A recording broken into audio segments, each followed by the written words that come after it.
Now, surprising as it may be to all of us, the first reading of Aerie is finally here. Sorry about the delay, but to get all this talent here in one place takes a lot of time. We've been juggling schedules, changing dates. It was horrible. So anyway, I think we've kept the suspense going long enough. We'll go with our first reader, Rachel Burnside. Give her a hand. There you go.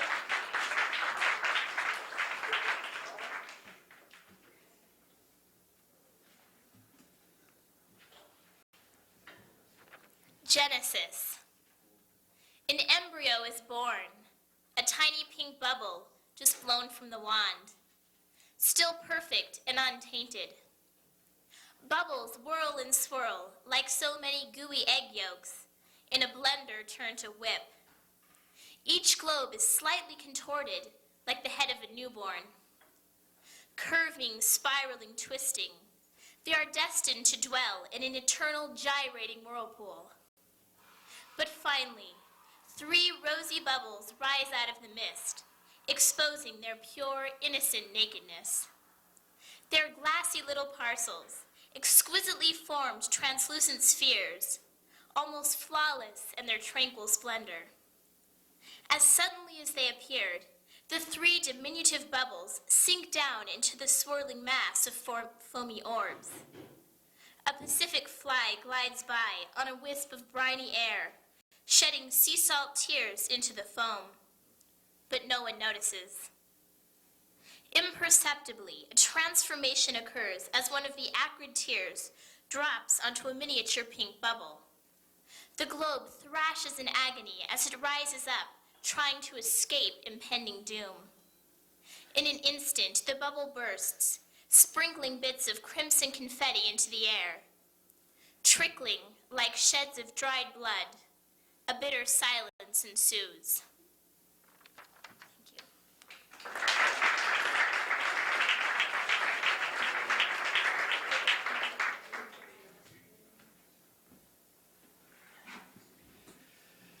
Next, we have Tina Pritchard. In the Aerie room, her straw goat plays with my fuzzy penguin.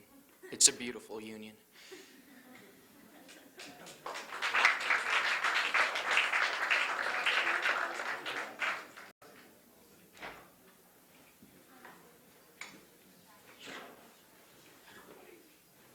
This is a really short little poem I wrote for an assignment for Aerie, and it's from a child's point of view, and it's titled October.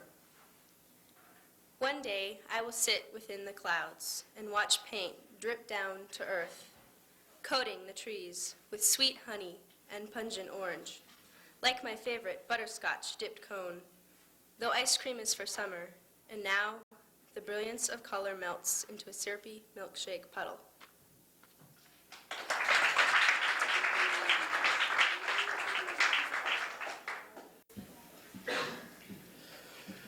Next, we have Danelle Brester, the future editor of Aerie.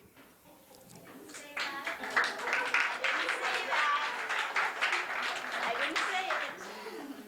No. Okay, the title of this poem came from a place where as little kids we used to have mock weddings, and it's kind of important in the poem. It's called Twin Towers. There is no line of children to wait in under the lights.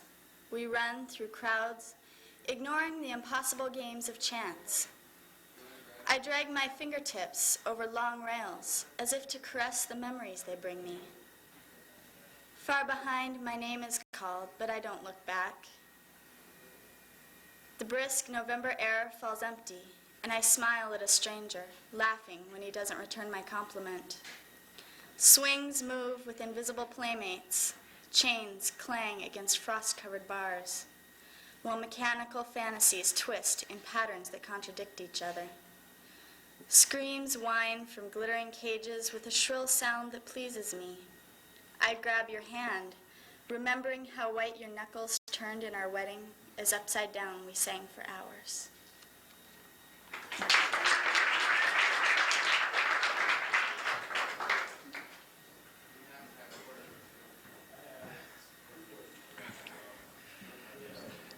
Now we're going to take a break from the poems and go with a short story from Neil Heyer, a.k.a. Dr. Pepperman.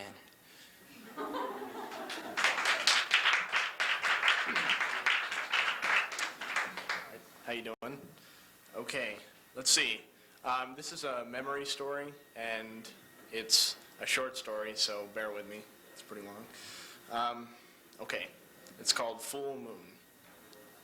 There are times that I wish daylight is when it is still dark, but the moon is full. So full, in fact, that the sun gets envious of its bright glow. Everything is illuminated. A person can see as well as if it were day. These nights seem to come a dime a dozen in the summer of 1994, the best summer of my life. Every time the moon is out and the sky is clear, I can still envision my cousin kicking sprinkler nozzles into the air. I carefully pried my window open. It was 3 in the morning, and the slightest sound might wake my sister out of her light sleep. I knew it wasn't going to be a completely silent operation.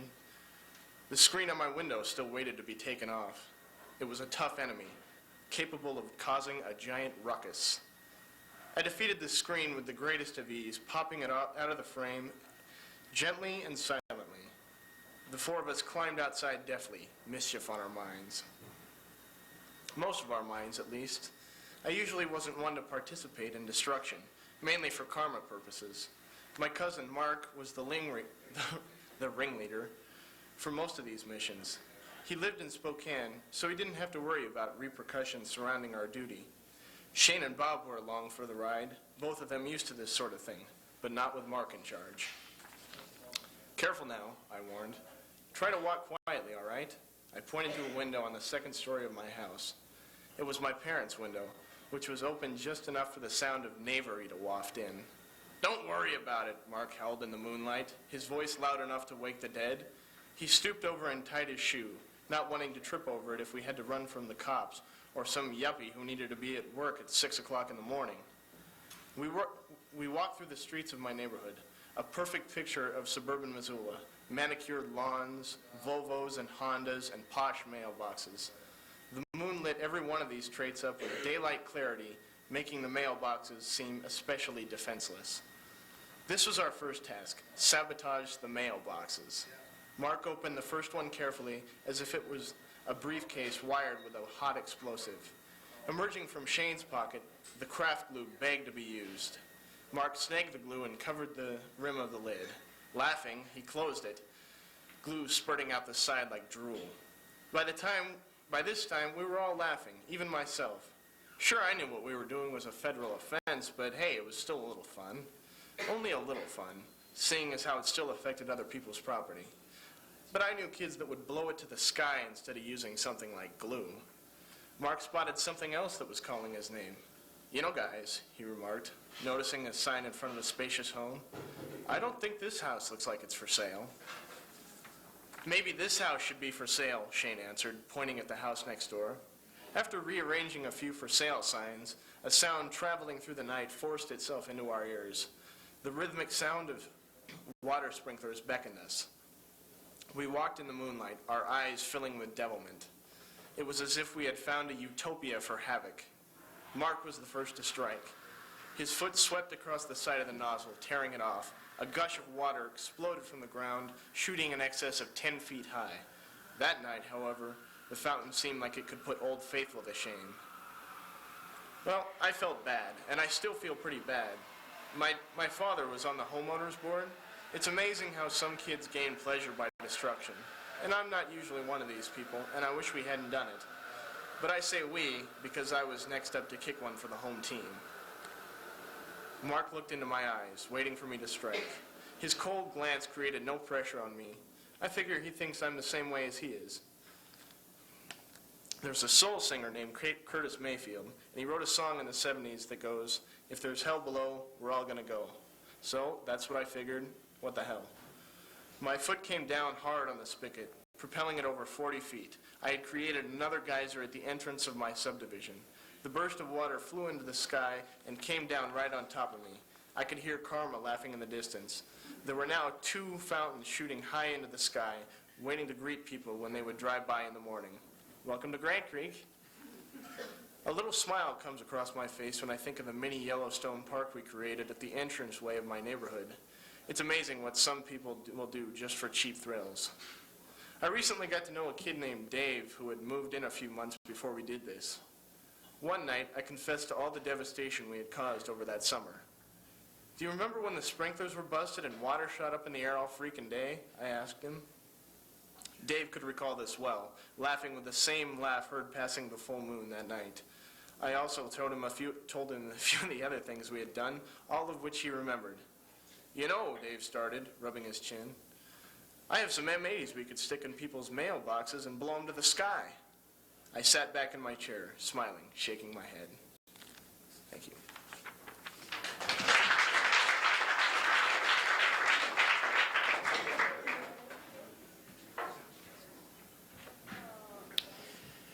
Now, all of you paid $2 at the door, and you may be wondering what we do with this money. Well, we use it to publish our yearly Aerie magazine, which will be on sale later this year. Just thought I'd give you that little tidbit of information. Next, we have Terry Hamilton. He's a teacher, a gymnastics coach, and an occasional writer. He's soon to be published in a book coming out called Surviving the Western State of Mind. Give him a hand.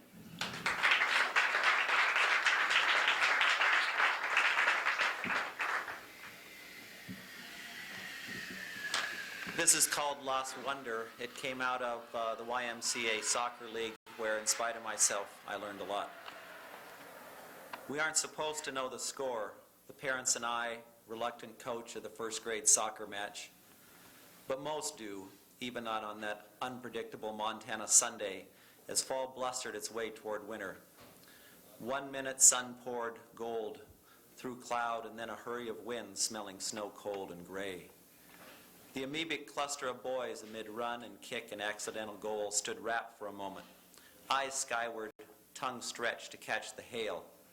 Adults, I was guilty too, all yelled, "Watch the ball," as the players caught white sky balls of frozen water and reveled in the natural wonder we never remembered losing.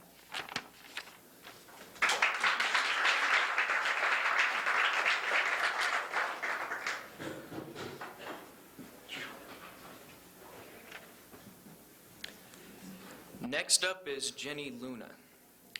She's been caught saying, "Light is her friend."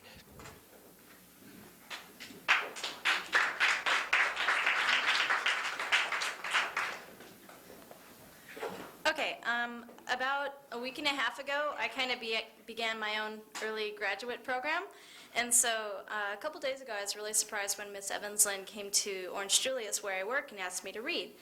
And I thought it was a pretty cool idea, but I didn't know which poem she wanted me to read. And so when I woke up this morning, I was praying that she had a copy, but of course she didn't. So I kind of rough sketched this, and this is what I came up with a couple minutes ago. It's called Maybe in Another World. Maybe in another world, only women are safe to go out after dark. And perhaps far away, it's the men who are scared to go out at night. Maybe somewhere else, boys are kept at home and taught to be proper. And maybe, just maybe, it's the men who have to sleep their way to the top. Do you think somewhere else, the girls judge the quality of a date by how far they got, or said they got? And perhaps, in that world, it's okay to call him baby and sugar just to be nice. And maybe in another land, a man screaming no sounds the same as a whispered yes. And in that world, either way it wouldn't matter, because there, she is bigger, stronger, faster, and it's okay for her to walk after dark.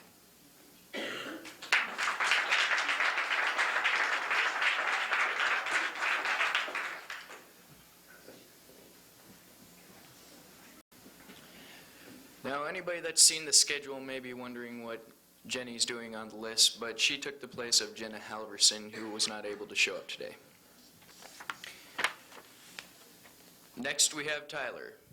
He wouldn't give me any information on himself, so I guess he's gonna just have to wing it.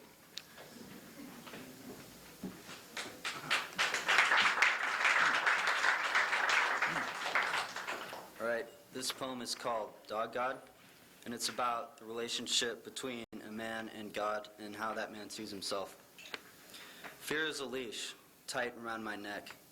I'm a mirror image of God, Saturn backwards, misunderstood, just a dog. I serve you faithfully, and still you kick me. Am I not loyal?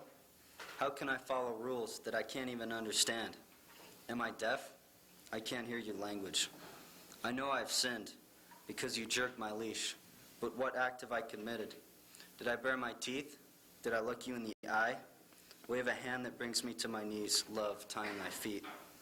Through colorblind eyes, I look into your face. My fear makes you God. Thank you.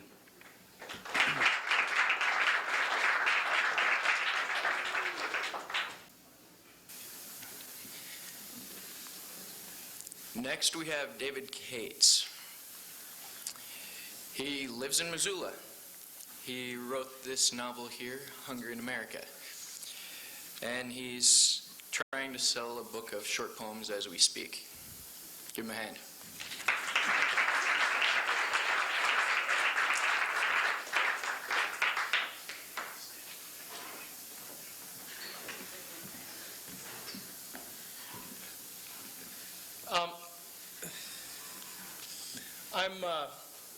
I'm going to read from a not yet finished novel, a novel that I put aside before I began and finished this book of short stories, which he referred to that I was trying to sell now. So anyway, this is a chapter from a novel. It's a beginning chapter, so there's nothing I have to explain.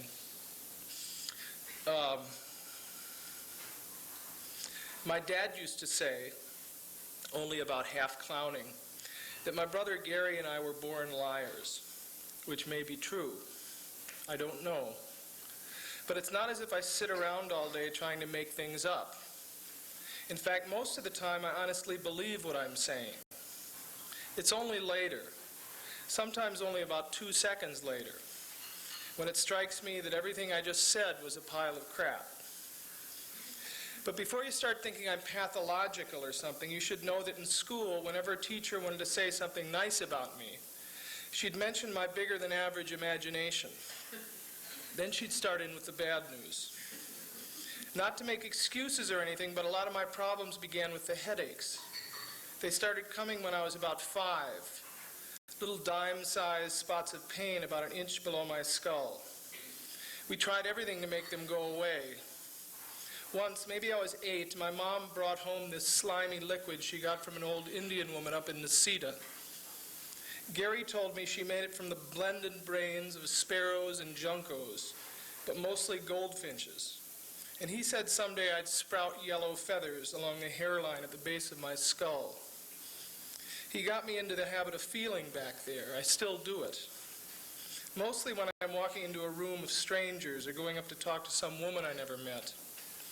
I just touch the back of my head with my fingers. I do it pretty casually. You'd think I had an itch or something.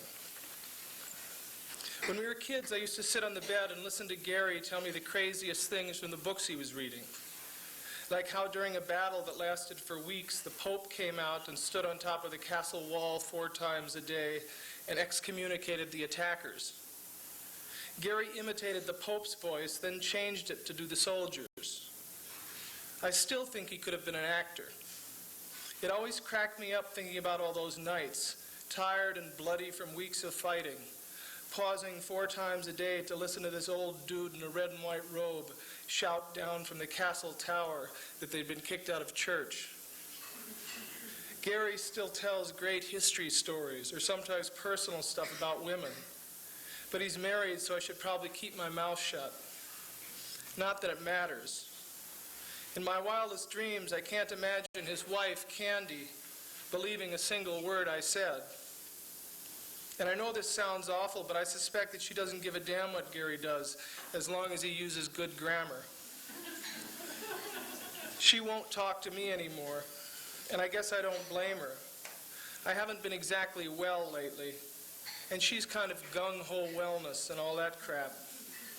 And besides, the last time I talked to her, I suggested she dare to be bold and pull the stick out of her rear end, just to see what happens. Gary's okay, though. I mean, he tries. I still sometimes call him up. It doesn't matter where I am.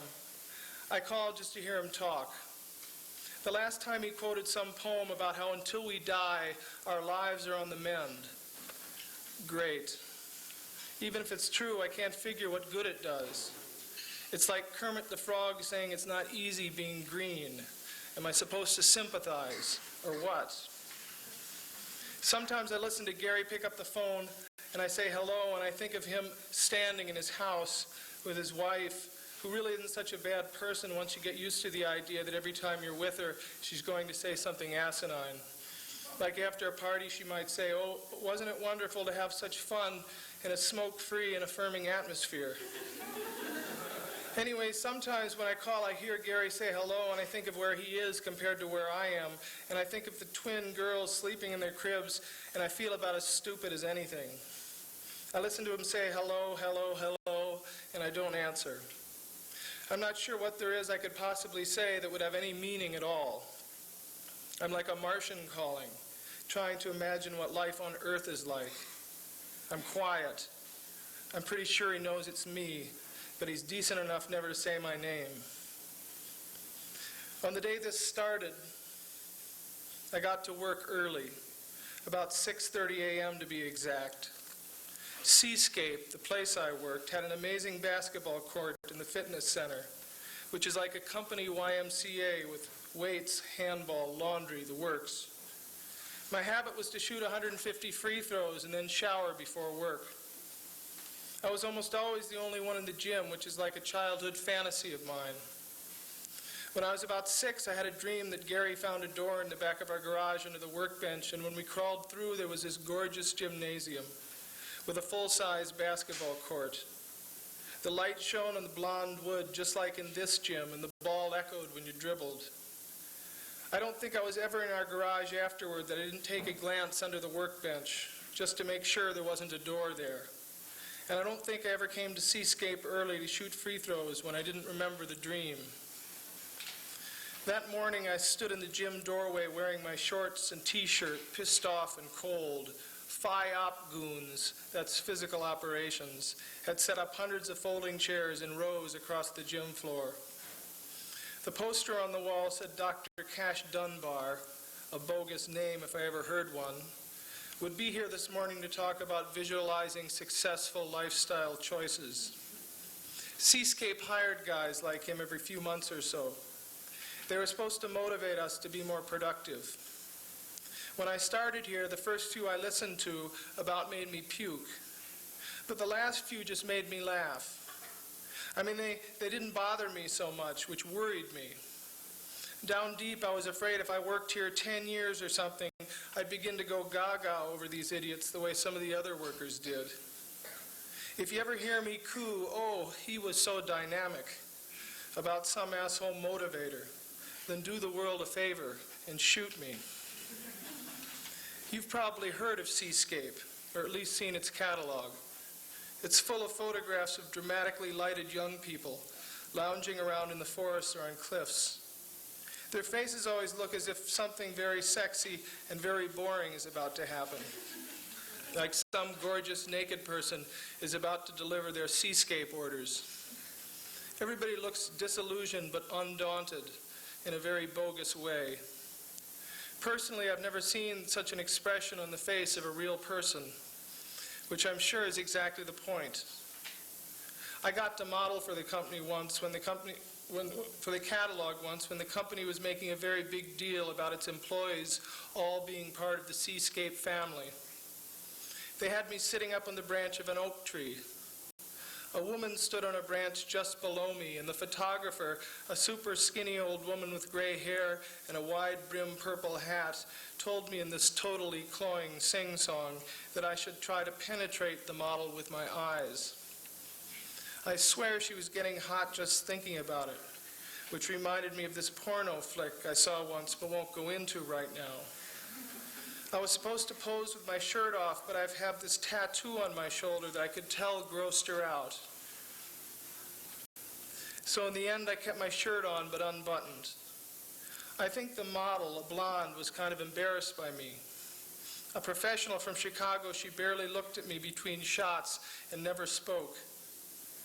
She stood on a branch below and kind of hugged the trunk, and I had these black boots right near her head, and I was supposed to look down and think what I ordinarily would have thought naturally, I'm sure, but because I was supposed to look like I was thinking it, I couldn't. I just stared at the top of her head and watched a couple of green bugs making their way across the great blonde wilderness of her hair. I watched those and thought about squishing them with my boot. And then I actually did stretch out my leg and point my toe over her head as kind of a joke. The photographer started making faces. She practically had an orgasm. She got so excited. I have to admit, the picture came out okay. I mean, you couldn't tell by looking that there'd been any bugs anywhere, and they made my chest kind of shiny and the muscles more defined. The photographer said I had enormous natural talent, which of course was a lie, but I had a good time. I stepped into the gym with my basketball despite all the chairs. I dribbled a few times, listened to the bounce echo, and then looked around. Screw it, I couldn't go to work without free throws. I'd get grumpy, which unless you're a boss is always a problem. I dribbled again, then stopped and waited for somebody to stick his head in and tell me the gym was closed, but no one did. A running track circled two sides of the gym up high behind glass, and I saw a couple of women in baggy sweatsuits, one bright pink and the other rainbow, kind of chug along together, talking. They pumped their arms and swiveled their hips and their breasts bounced under their sweatshirts so that from my angle, from below, the two women looked like a couple of exotic birds you might see on a television nature show. That's another thing about Seascape. Despite the fact that most of the employees were women, about 50 in my department alone, you'd see more great bodies and that kind of thing in about 3 pages of our catalog than you'd see in a year of working here. The thought depressed me, and not because I expected to see hordes of beautiful women all the time. It's more like I was never able to act like everybody else did. And at Seascape, that meant pretending you worked at this totally hip place where everything's great, where all the women are beautiful career babes and all the men are cleft-chinned rich dudes who'd give you the shirt off their back. I mean, I tried for a while. But the thing is, if you pretend that for long, you end up so goddamn disappointed. I dribbled around a few chairs, bobbed and weaved just to warm up. I glanced at the gym doors, still expecting somebody to come and tell me I couldn't do what I was doing. I thought of the poem where the king wants a little butter for the royal slice of bread. Nobody, my darling, could call me a fussy man and all that. I'd been thinking it ever since I woke that morning. Finally, I put the ball down and slid about 10 or 15 chairs out of the lane and made some room on either side of the basket. When I'd cleared a big enough space, I stood at the free throw line and dribbled some more. I listened to the sound of the ball hitting the hardwood, and I smelled the leather and varnish, and became hyper-aware of the balls with my feet on the floor. I started shooting. I took deep breaths and didn't think about anything. And after I made about 4 or 5 without a miss, I began to feel myself disappear. This was the good part. Now, don't get me wrong, I'm not saying I was ever a great athlete in school or anything, but I know what it's like when you really get into a sport.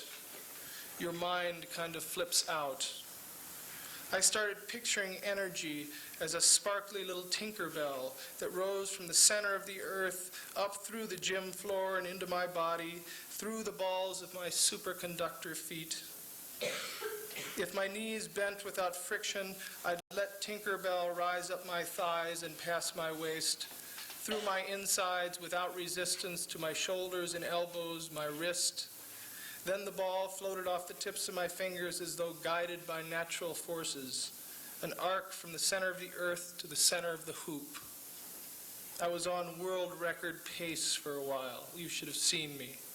Sometimes I can shoot like a maniac. I was pulled rudely out of my groove when SS Berman, that's what his name tag said, that's what everybody called him, when SS Berman kind of tiptoed up behind me like a fairy and then said very loudly, "Who the hell do you think you are?" and then laughed.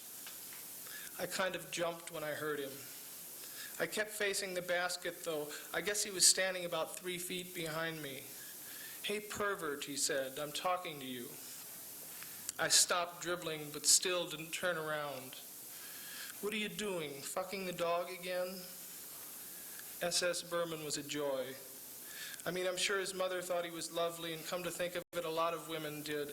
But most people knew him for what he was. I'd been dribbling a basketball. I stood at the free throw line with the ball in my hands. Hey, but why argue? You caught us, S.S. Berman, I said. But it's not what it looks like. He snickered. Yeah? Me and the dog, I said. It's more than a lifestyle choice. Huh? I turned to look at him then. He stood with his arms crossed. He jutted his chin forward and pulled it back, kind of squared his shoulders. I wondered when exactly it had occurred to him that he looked like this television star who was very popular at the time. It had, though, you can bet on that. Because he'd cut his hair just like this guy, and even his sideburns were exactly the same length. It was so transparent. I mean, if I thought I looked like somebody on TV, even if I thought the guy was okay looking, I'd go out of my way to change. I'd even grow a beard or something. It's not that it would be so terrible looking like somebody else. It's just that if you copied some TV cool guy so exactly, like S.S. Berman did, you'd be announcing to the world that you really wanted to be cool too. And to me, that would be very embarrassing. Me and the dog, I said. We happen to be in love. He rolled his eyes. Then he pulled a stick of gum out of his shirt pocket, unwrapped it very deliberately, all the while furrowing his brow like he was trying to decide what a guy like him should do about a guy like me. He bit the end of the gum, letting most of it hang from his mouth like a cigarette, and then he kind of chewed slowly until the whole thing disappeared. Then he said, as though it were something he'd been thinking about for a long time, he said, "You're a pervert, you know that, Peterson?" I shrugged. He smiled. I think he honestly thought he was being a nice guy because he hadn't thrown me out. I'd have felt sorry for him, probably. He was so dumb. But he stood about 3 feet in front of me, giving me about the most obnoxious smirk in the world, and I decided what I really wanted to do was punch him, right then and there. But I knew he'd probably kill me. I hadn't been in a fight since about 4th grade, and after the first punch, I wouldn't know what to do. If I missed, I'm sure I'd be so mad at myself for missing, I'd just miss a lot more. I'd be one of those windmill fighters. And if I hit, I'd want him to just fall down and quit. I mean, I wouldn't want to have to keep hitting him. Luckily, most guys just back off if you stand up to him, but I wasn't so sure about S.S. Berman. I imagined that if we fought, it'd be a fight to the death, and I was pretty sure I'd lose. "You're just jealous, S.S. Berman," I said, "because to the dog, you're only a friend." It was a lame insult, I know, but it's all that came out. I turned around to face the basket again. I dribbled a few times, but as I lifted the ball to shoot, I had this picture in my mind of him standing behind me with a chair raised above his head. And then I imagined myself lying face down on the floor with a gorgeous plume of yellow feathers curling from the crack in my skull. I'd be dead before nightfall. This would be my last day of life. I'd spend it moaning in agony while being examined by a team of international feather experts. I really wanted to make the free throw. S.S. Berman snorted a horsey laugh when I missed. "Nice shot, pervert," he said.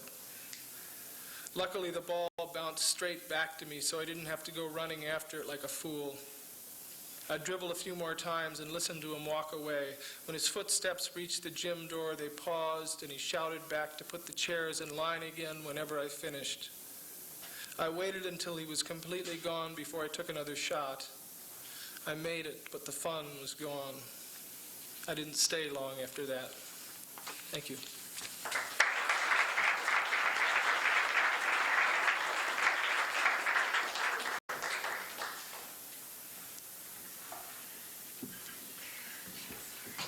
I like that. All right, next we have Christine Rasmussen. And she told me to have you Rasmussen. Okay, we got the last name now. Anyway, she told me that all of you should ask her about her famous Evans Lynn quote. Now, I don't know what that means, but it sounds pretty interesting. You don't want to know. Okay, let's hear it. Just for the connect.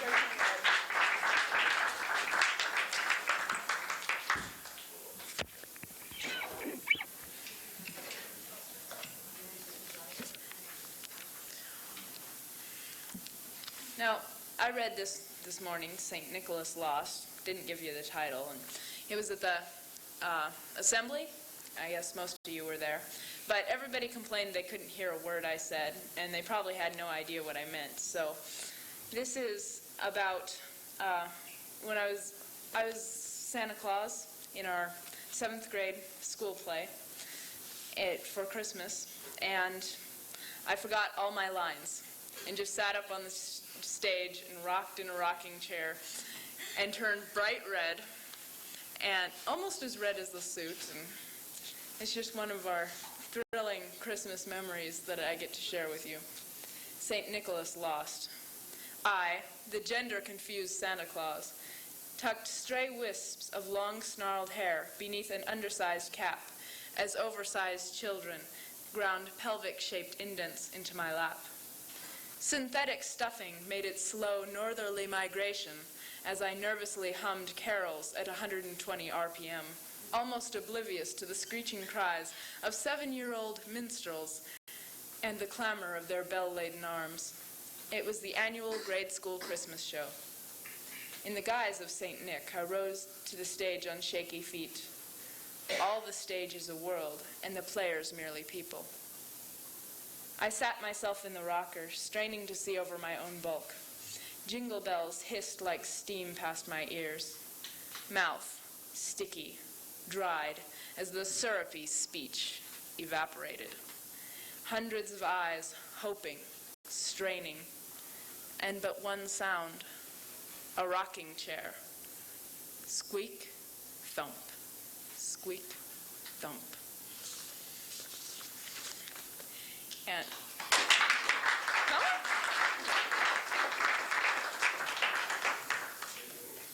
my next poem was written a few months ago in the last warm days we had for our lovely short summer. And I was in school and I was hungry and they don't have any decent food there, so I was thinking about peaches.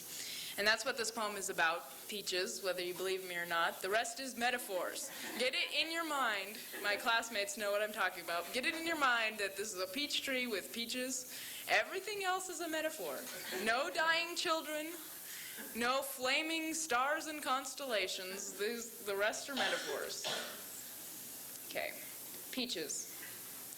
Above the earth, blazing life. 3 suns set in a proud green sky, a branch bent with ripened weight. Sibilant winds rock pink-orange children in tree cradles. An infant falls, screamless. Torn flesh showers luminous droplets over dull grass. An abstract face is scrawled in sweet wetness on a color-streaked head. Skin as silken as the words in a lullaby fades, rejected by the sky. Liquid light drains away as the pitted darkness composes an epitaph. Thank you.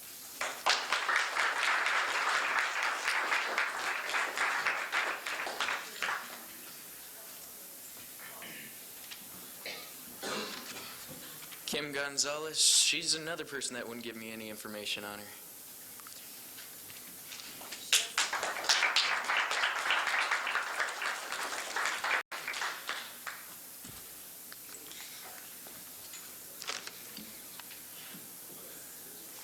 Okay, I workshopped this poem in my Aerie class, so everybody that contributed suggestions, listen for the changes.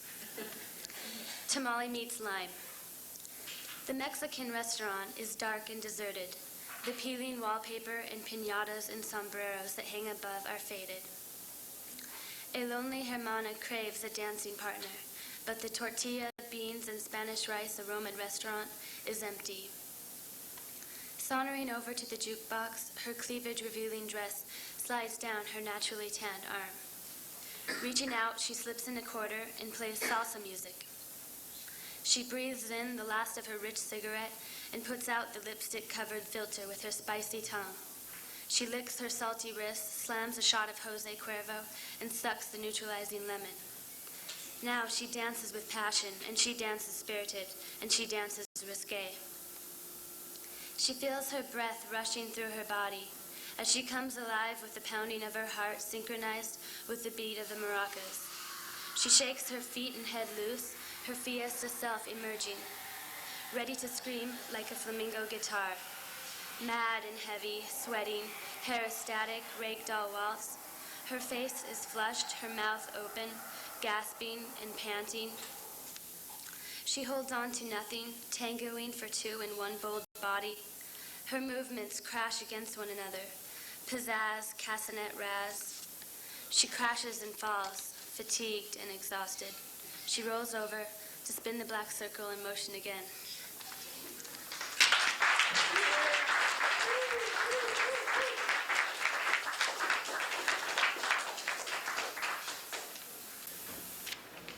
Next, our little bundle of joy, Jen Dalton.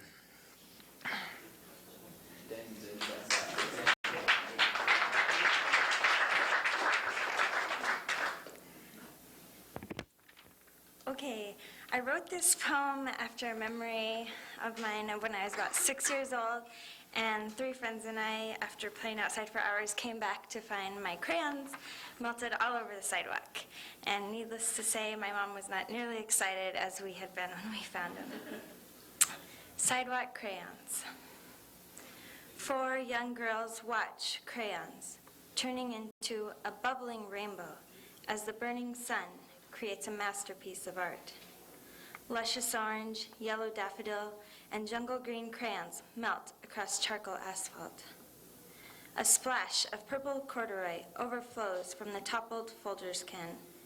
Berry mauve paints a sunset against a crystal blue lake of salmon turquoise, and all melt into one as the sun beats on. Thank you.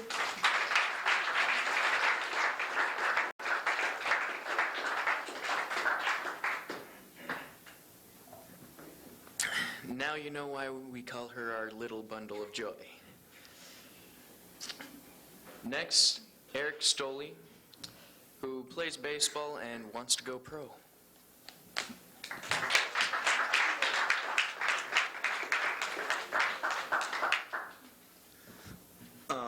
I wrote this poem in my creative writing class, and I got a little help from Mrs. Evans, too.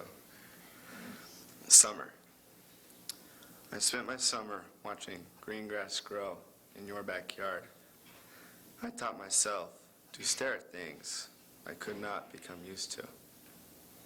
I spent time at night shutting windows, doors, waiting to hear the breath of someone coming to watch me as I slept, over and over again, hoping there was someone looking out for me.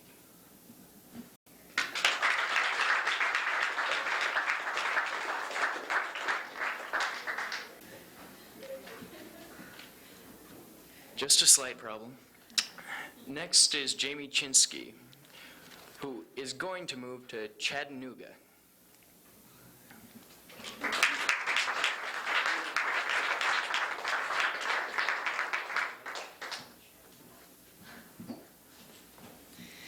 All right, this poem came from an English assignment, and it comes from Homer's Odyssey, and what happens here is Odysseus meets Scylla. If you've read it, you'll know what I mean. It's called Invitation to Dinner, RSVP. O foolish, omnipotent Odysseus, here you stand, stature of flecked marble, armor flashing, a beacon of supper to my hungry eyes. You inhale stale sea air, breathe out writhing fear. As the son stands up to his father, you wish to fight me, your strong-willed sword, no match for 6 trapdoors. Your secretive ways leave your men blind. Dry your searching eyes from my cliffs. Look, To the deck and see 6 who will perish, ablest in your crew. Standing tall and eager on the vulnerable deck, they await my foul presence. I dare not disappoint the souls of bestial men. You blink, Odysseus, the deed is done. 6 men at Armageddon. Their eyes bulge, sweat splatters in the water, drips from unyielding bodies. The black hole, my mouth, sucks dry their struggles till they splinter like small twigs broken in the wind. You that live, look up to me with failing hearts, weak limbs. Why can't you understand? I must eat too. Thank you.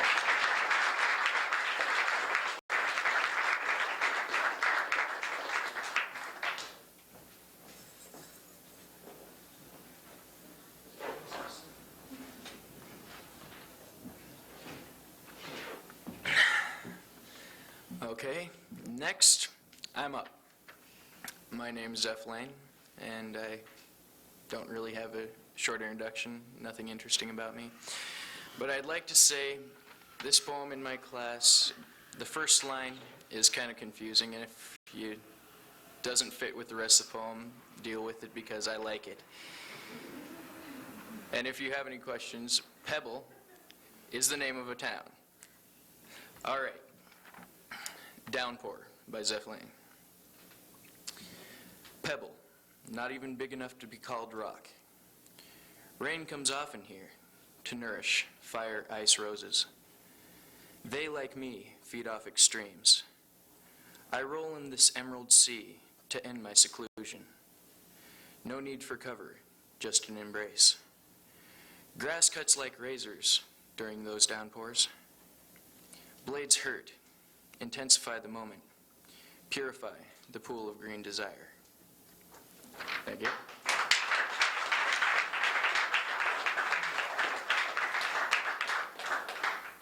And next, me and Rachel are going to do a poem.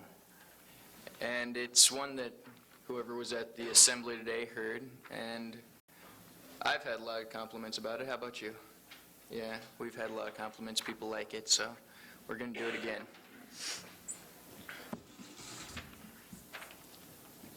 It's also a it is a Christmas poem. Winter night. Shifting into reverse. I pull out of my slushy driveway into the foggy night. Thick, smoky air devours my black car. I yawn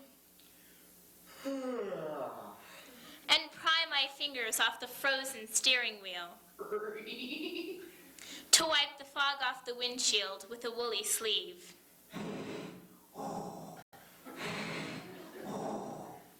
I sigh contentedly as I view a million colored jewels blinking at me from gutters and naked shrubs. The bulbs flicker like nervous fireflies in the solemn night. There are little saviors come to take me from my dull life and shoot me into a wintry night.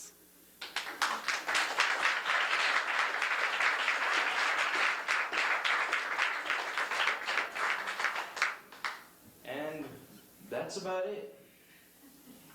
Now, if you would like to buy an Aerie from last year, see what kind of things go on, you can buy them right over here. I'd like to give a special thanks to Terry Hamilton and David Cates